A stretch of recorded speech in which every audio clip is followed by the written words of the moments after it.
Good afternoon, welcome back to my channel Atishi Das ব্লগে। তোমাদের অনেক অনেক শুভেচ্ছা। কেমন আছো? ভালো আছো? আমিও ভালো আছি। এখন থেকে আমি আমার ব্লগটা স্টার্ট করে দিলাম। উঠেছি তো অনেক সকালে, কাজকর্ম করতে তো হবে। চলো কি কি করি না করি প্রত্যেক দিন তোমাদের সঙ্গে শেয়ার করি, আর আজকেও করবো। তার আগে পুরো ভিডিওটা দেখবে, কেউ স্কিপ করবে না। ভালো লাগলে অবশ্যই লাইক করবে, সাবস্ক্রাইব করবে, আর ঘন্টাটা বাজিয়ে দেবে। যখনই আমি নতুন নতুন ভিডিও ছাড়বো তোমাদের কাছে নোটিফিকেশন চলে যাবে, তোমরা টুক করে দেখে নেবে।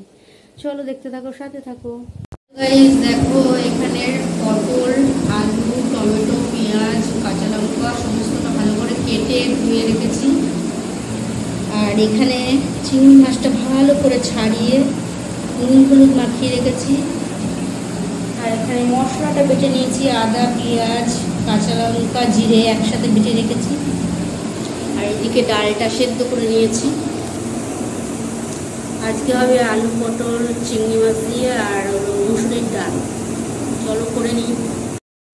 হ্যালো গাইস, দেখো চিংড়ি মাছগুলো ভেজে নিচ্ছি। আর বড় বড় বেশ চিংড়ি মাছ, এগুলো ভেজে তুলে রাখবো, তারপর রান্নাটা শুরু করব।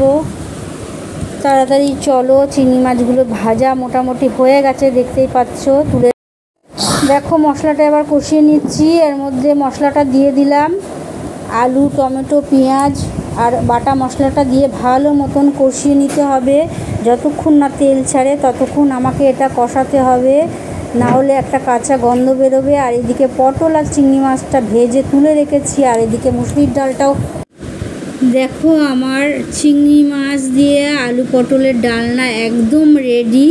আর একদম ঝোল রাখবও না, আবার ঝোল একদম টানিয়েও দেবো না। একটু মাখা মাখা, একটু ঝোল ঝোল থাকবে, তারপর টেনে যাবে পরে। সেটা একটু ঝোল ঝোল না মাখলে তাহলে সেটা পরে টেনে যাবে। চলো করে নিই। হ্যালো গাইস, দেখো খেতে বসে গেছি।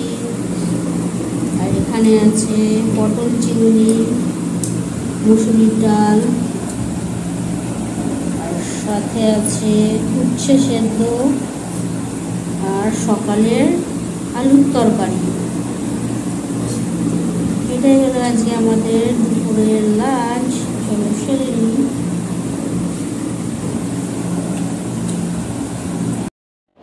এই মতো খাওয়া দাওয়া শেষ হয়ে গেল। আর খেয়ে দিয়ে উঠে বাসনগুলো মেজে বেসিনে ধুয়ে নিচ্ছি।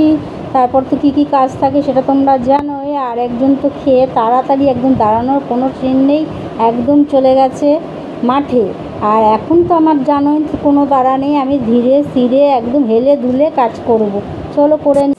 হ্যালো গাইস, খাওয়া দাওয়া তো অনেক আগে হয়ে গেছে। আর খেয়ে দিয়ে উঠে কিছু কাজকর্ম ছিল সেগুলো সেরে, আর আজকে ঘুমোয়নি। আমি ঘুমোই না দুপুরবেলা, ঠিক সারা দুপুর কেন, সারাদিনে ঘুমোই না, এই সকালবেলা ভোরবেলা যা ঘুমাই। যাই হোক, সেই দুপুরে কিছু কাজকর্ম সেরে তারপর তোমাদের সঙ্গে কথা বলতে এলাম। ভাবলাম একটু তোমাদের সঙ্গে বকবক করি। আর তো কত মশাই খেয়ে দিয়ে উঠেই একদম মাঠে দৌড় লাগিয়েছে। আর আমার জানো এই সময়টা আমি ফাঁকা থাকি তোমাদের সঙ্গে, তাই একটু বকবক করি। চলো একটু বকবক করে নিই। আর খাওয়া দাওয়া তো হয়ে গেছে, কী রান্না করেছি সেটাও তোমাদের সঙ্গে শেয়ার করেছি। আর বেশি কিছু রান্না করিনি, ডাল করেছি আর আলু পটল দিয়ে চিংড়ি মাছ এনেছিলো বেশ বড় বড়। ওই বেশ বড় বড় মানে এতটা বড় বড় চিংড়ি মাছ এনেছিলো, একটা দুটো খেলেই মুখে লেগে যাবে, মানে কুচো চিংড়ি না। তা ভালোই হয়েছিলো। অনেকদিন বাদে পটল আর আলু দিয়ে চিংড়ি মাছ দিয়ে করেছিলাম। আমি তো পটল বিশেষ একটা পছন্দ একদমই করি না, পটল একদম আমি খেতামই না আগে, তাও এখন একটু আধটু খাই। এখন মানে এই যে আজ আর কাল যে পটলগুলো এনেছিলো, সেই পটলগুলো সত্যি খুব কচি, একদম কচি। আমি অন্য সময় পটল রান্না করে বীজটা ফেলে দিয়ে রান্না করি, কোনো তরকারিতে মানে পুষে যখন করি, এইসব তরকারি করলে যে পটলের বীজটা ফেলে দিয়ে করি। আর এই পটলগুলো এনেছে খুবই কচি, বীজ ফেলার মতো না, বীজ মুখেই লাগছে না। তাই জন্য ওই পটলগুলো একটু খেয়েছি, সেনকে মাছের ঝোলে দিয়েছিলাম। আর আজকেও এনেছে আবার, যেহেতু বলেছি ভালো আছে পটলগুলো, বেশ বীজ নেই।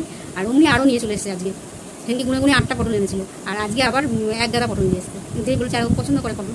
যাই হোক, এনেছে ভালো করেছে। তাই মাছটা দিয়ে চিংড়ি মাছটা দিয়ে পটলটা করে নিয়েছি, ভালোই হয়েছে খেতে। এই করেছি। আর মুসুরির ডাল করেছি, কেননা ওই পটলটা ঝোল ঝোল করলে তো ভালো লাগবে না, ডালটা না হলে ওর খেতে একটু অসুবিধা হয়। আমি তো একটা পদ দিয়ে যে কোনো একটা পদ দিয়ে মুছে মাছে খেয়ে নিই। আর উচ্ছে দিয়েছিলাম সেদ্ধ, এটাই ছিল আজকে দুপুরে রান্না। আর উচ্ছে তো নেই, ডালও আছে, পটলের তরকারিও আছে।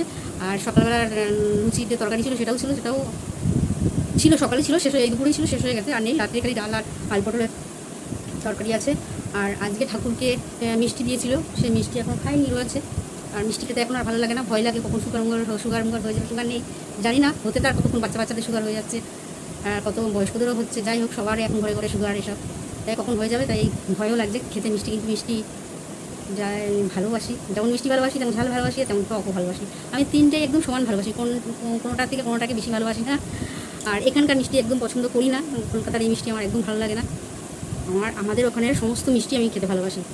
আমাদের এর আগেও বলেছি, আবার বলছি, পান্তুয়া থেকে ও থেকে ছানার গজা, ছানার জিলিপি, মাখা সন্দেশ, বলতে বলতে তো মনে হচ্ছে খেয়ে নিই। আর মিষ্টির দোকানে, আমাদের ওখানে গেলেই মনে হয় যেন সব কটা মিষ্টি একটা একটা করে খেয়ে নিই। চমচম, যে লট চমচম, সব মৌচাক, আমি খুব ভালোবাসি এইসব মিষ্টি খেতে। পান্তুয়া, রসগোল্লা, সব একটা একটা করে আমার এই সব বড় একটা থালায় সাজিয়ে দেবে। আসলে এখন আর মিষ্টি খেতে পারি না, মিষ্টি খেলে গা গুলিয়ে যায়, একটা দুটো মিষ্টি খেলে গা গুলিয়ে যায়। সেই জন্য তোমরা দেখেছো হয়তো আমি যখন মিষ্টি খাই ঠিকই, কিন্তু একটা বেশি মিষ্টি খাই না। আমি হয়তো আগে খেলাম, রেখে দিয়েছি, আবার কালকে খেলাম, সে তেমন খাই, কিন্তু খাই না। আর আসলে মিষ্টি তো, এখানের মিষ্টি তো বললাম, এখানে মিষ্টি একদমই পছন্দ করি না। চলো, তোমাদের সঙ্গে একটু বক করে নিয়েছি, আর তোমাদেরকে রানাঘাটের পান্তুয়া, রসগোল্লা এসবের কথা বলে তোমাদেরও নিশ্চয়ই জিভে জল আসছে।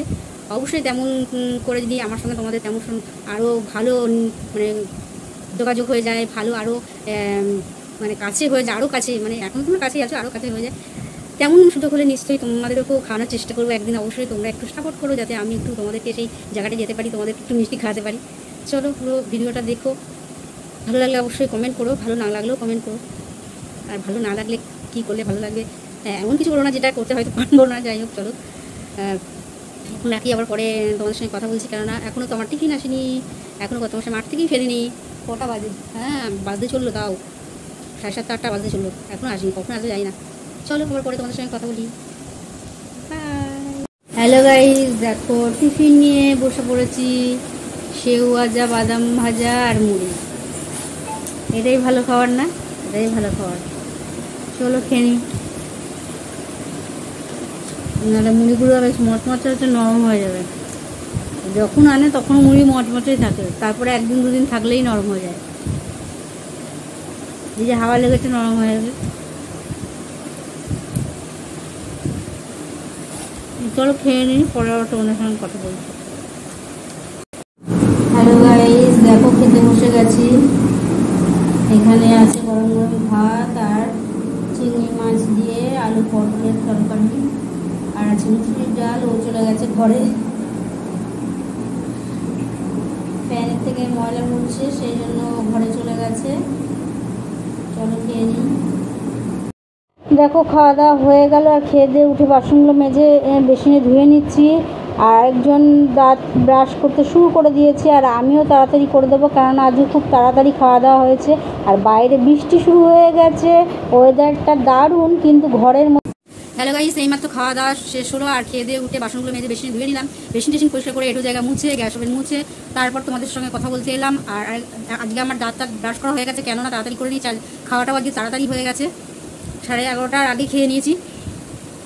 আর বাইরে ওই জন্য তাড়াতাড়ি খেয়ে নিয়েছি বলে তাড়াতাড়ি দাঁত ব্রাশ করাও হয়ে গেছে। আর বাইরে মুষলধারে বৃষ্টি আরম্ভ হয়ে গেছে, আর ঘরের মধ্যে ভ্যাপসা গরম। আমাকে দেখলেই তোমরা বুঝতে পারছো কেমন গরম, প্রচণ্ড গরম। আর বাইরে কি সুন্দর ঠান্ডা, ফুরফুর করছে, কিন্তু বাইরে কতক্ষণ দাঁড়িয়ে থাকবো মশা কামড়ে, আর দাঁড়ালে তো হবে না, বৃষ্টিও পড়ছে। সেই জন্য অন্ধকারের মধ্যে দাঁড়ানোর কোনো দিন নেই, তাই চলে এলাম দাঁত ব্রাশ করে, আর মুখ টুক ধুয়ে, হাত মুখ ধুয়ে একেবারে চলে এসেছি। আর ঘরের মধ্যে দেখো কেমন গুমোট গরম, তাও জানলা খুলে দিয়েছি, তাও হাওয়া বাতাস কিচ্ছু ঢোকে না। যাই হোক, চলো আর বেশি ব্লগটা বড় করবো না, তাও যদি রাত্রিবেলা একটু স্বস্তি মেলে, কেননা বৃষ্টি তো হচ্ছে। যাই হোক, চলো আজকের মতন ব্লগটা এখানেই শেষ করছি। Good night.